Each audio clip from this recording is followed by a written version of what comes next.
Right now, there are 26 human beings in the world who have collectively more wealth than half the human species.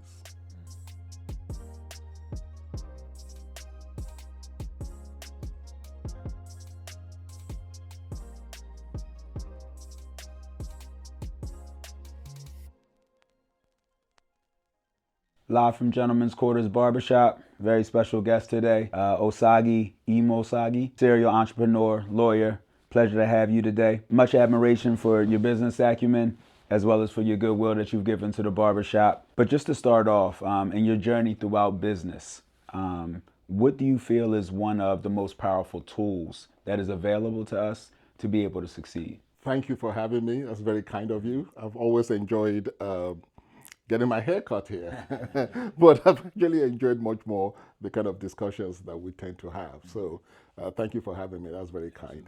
So you've asked an interesting question. I would approach it from two angles. The first one is what has worked for me. It doesn't mean that it works for everyone, but what has worked for me is a framework on three levels. The first being conceptualization. Usually, coming up with a good idea is the hardest thing to do. And in terms of all my businesses, that has been the first step, the conceptualization of the idea. The second step is probably more of a reflection of my limitations. I can't read your mind. You know, some people can, but I can't. And so the second step for me tends to be an articulation of that concept. Now, you have to be able to articulate it in such a way that other people understand it, resonate with it, and are willing to act because of what you've articulated. So the second stage is articulation. My experience has been that if you get those first two right, the third and final stage is just grunt work because it's just actualization. That's making it happen. But if you are not aligned conceptually and you have not articulated in a way that your team can understand it, then the grunt work becomes very, very hard. It's like rowing on the Schuylkill. If you're not synchronized, your boat will just spin. And you spend a lot of energy, but you're not going anywhere. So for me, it's conceptualization, articulation, and actualization. That has been the model, and it has worked for me. So that's one way of looking at it. That's my holistic view. But there is a particular tool that I've also found very, very helpful, which is the whole concept around intellectual property. It is a huge value driver. And I like to work smart. I don't mind working hard, but I really prefer to work smart. And if I can create things that have some form of intellectual property protection, that is one of the smartest way to work because it can generate an obscene amount of value for you. So that's those two, between the broad conceptual framework of conceptualization, articulation, and actualization, and the desire to create things that have intellectual property protection, that combination has kind of worked well for me. Beautiful. So in that, with intellectual property, what is the framework around, what are the types of intellectual property that is available to us? Well, first things first. Let's make sure that we're speaking the same language. So let's have a framework of what intellectual property is. Now, I happen to be an adjunct professor at University of Pennsylvania Law School on this field of intellectual property. And I've been lecturing on this for the last 25 years. So I might know a little bit about it. And I also have been a lawyer for over 40 years. And when I was in active practice, one of the areas that I specialized on was intellectual property. Again, I might know a little bit about it. And I also happen to be the chair of the board of advisors of the law school. So this is something that I'm very, very passionate about. And what intellectual property is the legal constructs we have built around products that come from the human mind. Now, there are different constructs we have created, but the base of it all is what comes out of your mind. It's not physical. So it's not like a watch, although you can have intellectual property in the watch. But it's not a physical thing. It's this legal construct. Now, in the case of the United States, we are very, very unique. The basis of our intellectual property is actually our Constitution. I mean, that's really cool. Is So that like the earliest origin? the earliest origin within the United States, not within the Western world. There are there's something known as the Statutes of Anne or Statutes of Monopoly in England in 1623. Okay, but in 1787, while right here in Philadelphia, while the Constitution was being debated, or what became the United States Constitution was being debated, a very interesting thing happened. So it's important to understand the context of that, right? America had just finished a war with the sole superpower in the world at that time, Great Britain. That's why they called it Great Britain, right? And so you had 13 independent colonies. Ragtag army had just defeated this great superpower. There was disease in the air. It was a hot July. There were so many things going on in what is now the United States. And when these guys got together in Philadelphia to talk about how do we build Articles of Confederation. So the initial idea was not to create a constitution, was just to figure out how do these 13 independent colonies interact with each other. That evolved into talking about, you know what, we need to do a constitution. You know what, we need to have a country. To think that in the midst of all that, with all those issues, there were two different delegates who put forward draft provisions for there to be, in the Constitution, provisions that control and protect intellectual property. I mean, it's remarkable. It's like opening the tomb of King Tut and seeing a cell phone in his hand. You know, this is, I mean, in 1787, these guys are thinking about intellectual property? And the answer is yes. And if you think of the people around the table, you had Benjamin Franklin, who, by the way, is the founder of the University of Pennsylvania, who was a well-known inventor and publisher. So he's a man that created intellectual property. You had delegates from Virginia, where Jefferson, who was also an inventor and actually became the first the first head of the U.S. Patent Office. Okay, so the point in issue is that the people around the table understood the value of intellectual property. And what was that value? Simple. It can create a ton of money. It can create real wealth. So Article 1 of the Constitution, Clause 8, Subclause 8, has a provision that says something to the effect that Congress can pass laws to protect the useful arts. And the useful arts was, at that time, the term of phrase for what we now call intellectual property. So there are certain constructs we've created. Patents, which tend to protect more technically oriented things, right? And they have, it's a very unique construct because it's very powerful. And for right now, under the law, for a period of 20 years, it protects the claims. So whatever you claim within, so it's a very powerful tool. We have this other construct which we call copyright. What copyright protects is if you fix an idea in a tangible form, like a song, like a book, like a movie, like a podcast. Once you fix it in a tangible form within the US system, you get copyright protection. And the duration of copyright is for the life of the author plus 70 years. Okay, so let's say I'm the sole author. The copyright protection will last for my natural life, and then you add 70 years after that. So by definition, it's a multi-generational value creator. Okay, and then there's probably a fourth category, which is just trade secret. And the most famous trade secret is Coca-Cola. Now, the cool thing about trade secrets is that it lasts forever as long as you keep it secret. So if you think about it, the other very unique thing about trade secrets is that it really only works for things that you cannot reverse engineer. Okay. So if I give you think about all this taste testing of Coca-Cola and Dr. Pepsi and all that, right? If you could figure out the Coca-Cola formula, you can make it. Wow. You are not breaking the law. As long as you don't go and steal it from their vault. So I've given you 4 different types of intellectual property: patents, copyright, trademarks, and trade secrets. Each one of them is a major driver of value. Okay.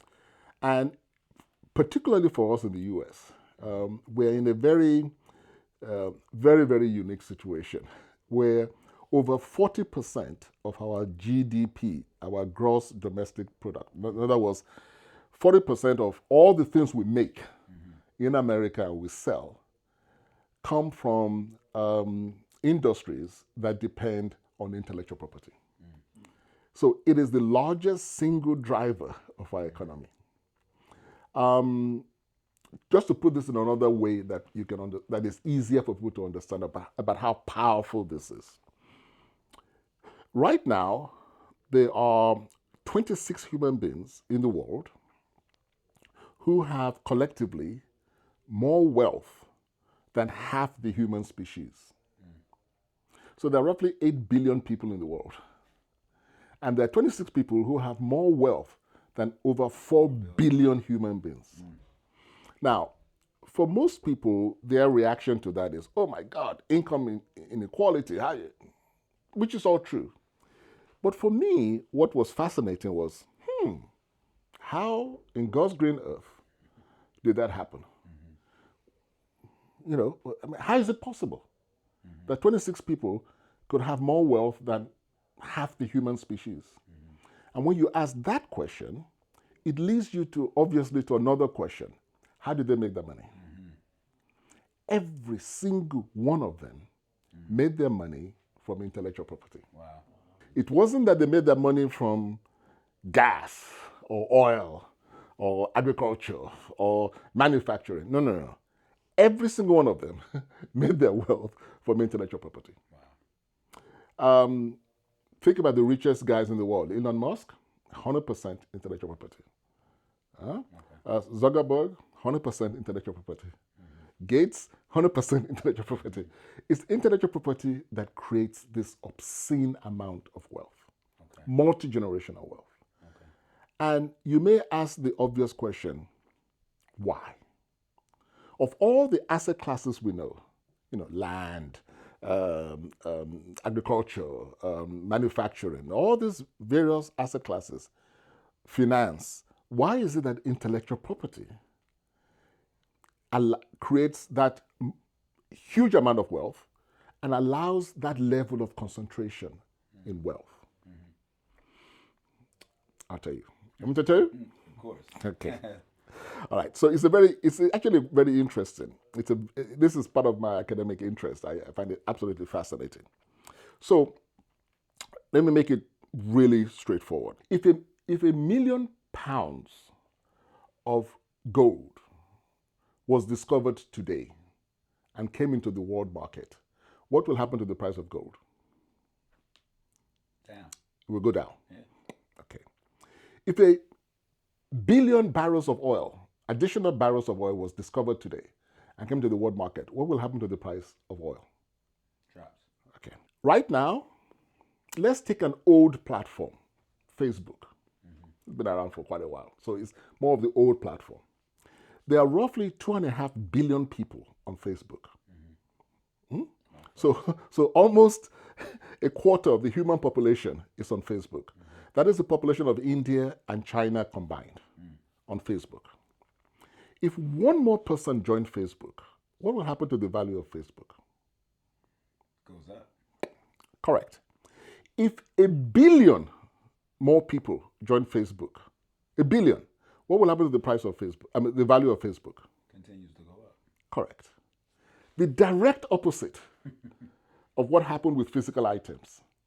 And the reason is that intellectual property has no upper limit. The more, the merrier. The normal laws of supply and demand do not apply to intellectual property all the way. If 1 billion people are on Facebook, if 4 billion people are on Facebook, the value just keeps on going up.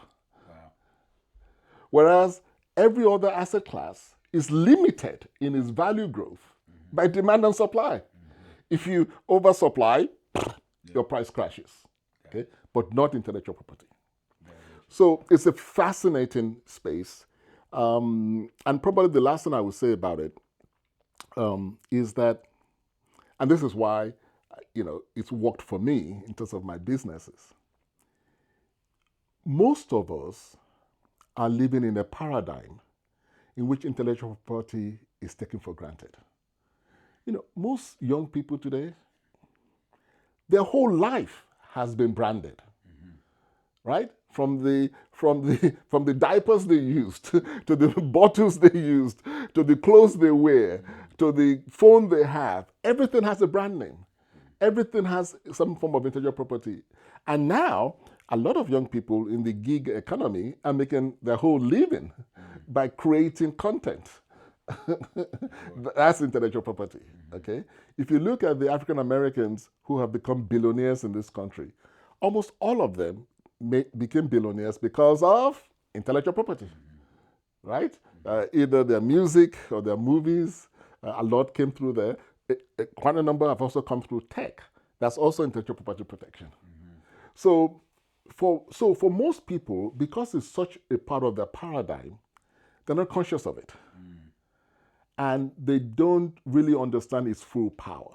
It's almost by accident that they make money, but they don't quite understand that that money is generated primarily because of this construct of intellectual property. Got it. And what is the most amazing thing about all this? We made it up. There's no natural law that says, if you hear me say, that's the way I like it, that somehow that means I own it. There's no natural law that, and even if there was natural law, how do you prevent 1 million people from doing it? The only way you can do that is through a legal construct. So we made it up. And this thing we made up has driven so much value. Very interesting. Very powerful, and understand that. So one of the things now that kind of comes to me of just wondering of, people in the world, celebrities and different people and inventors, the protection piece of it. Do you have horror stories of celebrities or different people that just within the industry that didn't protect their IP properly and, had to pay a price? Well, I don't know. Sometimes, I don't know whether I would characterize it as horror stories. I mean, if you think about it, I mentioned earlier on very famous trademarks that got lost. Now, that meant you lost a lot of money. At one time, you could prevent anyone from using the word aspirin. Bayer was the only one that could use the word aspirin. Gotcha. But now, you go to CVS, there's a store brand, CVS aspirin. So everybody's using aspirin. So if you think about the amount of value that has been lost, that's huge. Horror stories. There was a time in this country of ours where the absolutely most creative people, the most original creators of American music were African Americans, and their copyrights in their music were stolen from them. So-called producers who tended not to be African Americans put their names on this music. So the early jazz and blues and rock and roll musicians, a lot of them had their music stolen. And think about the multi-generational wealth. Think about where their families would have been today if Leadbelly kept all of his copyright. Okay? So horror stories. I mean, multi-generational wealth has been stolen. And then you have people like Grover Washington, who decided not to patent all the amazing things he did with regards to seeds. Okay? He made a choice not to do that. Okay. But think about if he had. A lot of agriculture today in America would have been derived from his works, and there may have been multi-generational wealth that would have been created. The polio vaccine, some of the work was done on the oral version of the polio vaccine at Worcester here on Penn's campus, and a decision was made not to file patents on that because polio was devastating the world, and that made the polio vaccine available to everyone. So there are true horror stories where people inadvertently lost their intellectual property. There are horror stories where people's intellectual property were stolen by other people. And then there are these gracious stories where people decided to make their intellectual property available to everyone and not claim it. So it's a powerful tool, and you can choose how you want to maximize it. Got you. So now I'm seeing it, in a full new lens, and I thank you. From its origin, at least in the United States, starting at the U.S. Constitution, and now we're in 2025, and now we have the advancement of artificial intelligence. Where do you think the future might go with intellectual property with artificial intelligence? Does it help, hurt, or stay neutral? You've asked one of the most profound questions that we are wrestling with right now. And it's a real difficult and complicated issue. So let me try to break it down a little bit so you can understand. So remember, I talked about 4 constructs, right? Patents, copyright, trademarks, unfair competition. Okay. So artificial intelligence, particularly this current version, generative artificial intelligence, touches on all 4. You can get on ChatGPT and say, write me a story about, and you give it 4 or 5 factors, and it will generate a story for you. You can let me just use ChatGPT as an example. You can say, design a logo for me. And this is what I want to convey in the logo. And it will design a logo for you. You can say, write me a jazz piece. And I want it to be mellow, and I want it to have saxophones in it, and it will generate a jazz piece for you. Okay. So the question now is, wait a minute, do our laws, which, remember, the Constitution was 1787, so we're using concepts of the 18th century, 19th century, maybe even 20th century. Do those legal constructs, do those concepts truly capture where we are today? And the courts are already wrestling with it. So they're wrestling with who is an inventor for a patent. Where do you draw the line between using intellectual property as a tool, just like a paintbrush, and where it itself is the creator? So right now in this podcast, you're using different platforms, right? Well, each of the instruments you're using, they have AI in there. That's why we can have this conversation without, a $200,000 equipment for us to do this, right? Because you've got relatively small tools that are being run by AI. Now, clearly it's a tool. Clearly it's a paintbrush. Clearly, none of the tools you're using can function by themselves. You have to set them up. You have to tell them what you want. So clearly it's a tool. But when you have generative AI, and the example I gave with just a few minutes ago, where you say to ChatGPT, write me a story, who's the author? Because all you did was to give it the prompt. Does that make you the author? Because you didn't write a single line. You just gave it the prompt. And in fact, the prompt, if you use the audio portion, you don't even have to type it in. You just have to speak to it. Yeah.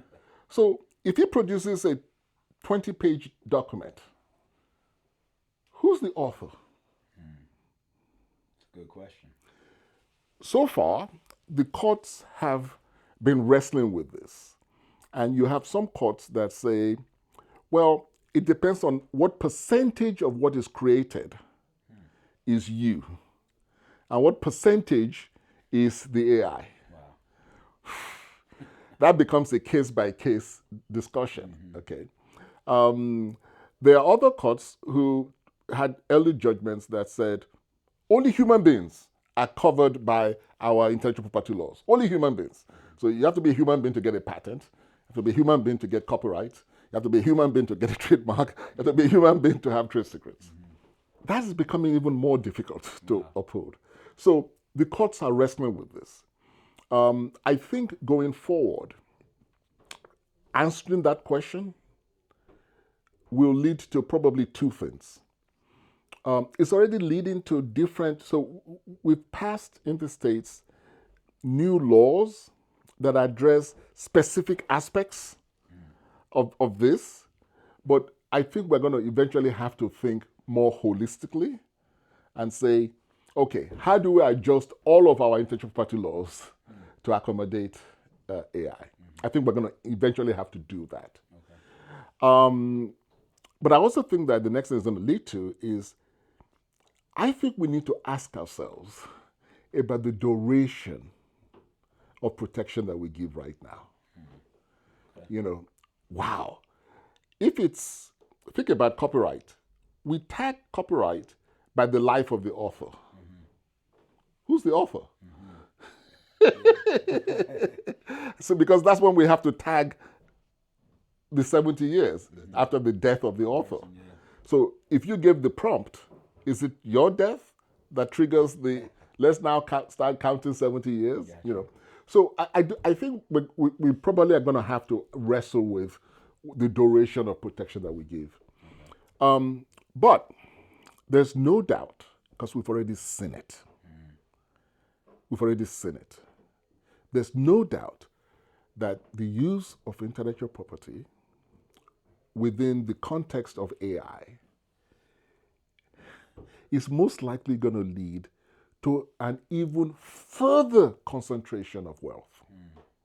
There are social ramifications of what is happening with AI and intellectual property, and I think we as a society are going to have to wrestle with it. The courts are already wrestling with it a little bit, but I think the social impact is even bigger than that. Bigger, understandable.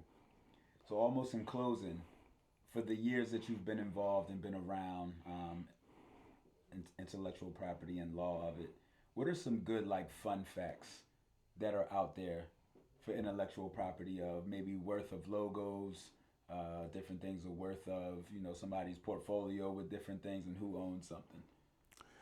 Well, I've touched on it a little bit. By the way, I was just thinking the math I gave you. It was, if you have 10 billion, 10% is a billion. Yeah. So 50% is 500 million. So it's even more. It's 10 times more. I was thinking of just a billion. Look, I love this space. I think it's a great platform. I think that some of the most creative people on the face of the earth have been people of color. Sure. And that creativity, I always emphasize this, that creativity is not just in the arts. When you think about it, most people immediately think about arts. They think about music and dance and film. But in the sciences, holy cow. Yeah. I mean, African Americans have been some of the greatest inventors this country has ever seen. So I think that it is one of the best tools for people to use to create multi-generational wealth. And depending on which form of intellectual property you choose to create, some cost a lot of money to create. Like patents are hard things to do. But music and film and artistry doesn't cost that much to do.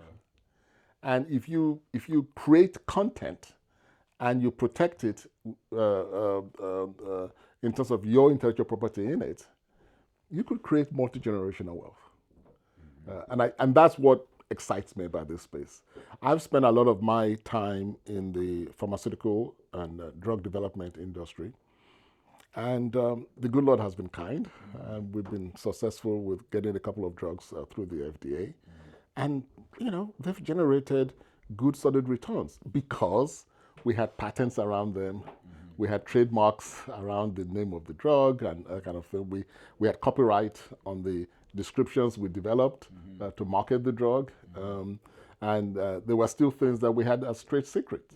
So all four constructs of intellectual property we're able to use very successfully in the pharmaceutical industry. And that has been, I've been fortunate to be able to do that. So I always encourage people that, particularly those who are creatives, to always have at the back of their mind the value proposition of protecting their intellectual property, because it could be the basis of multi-generational wealth. For sure. Mr. Osagie, thank you for your time. Pleasure was mine. Pleasure. Blessings. All right.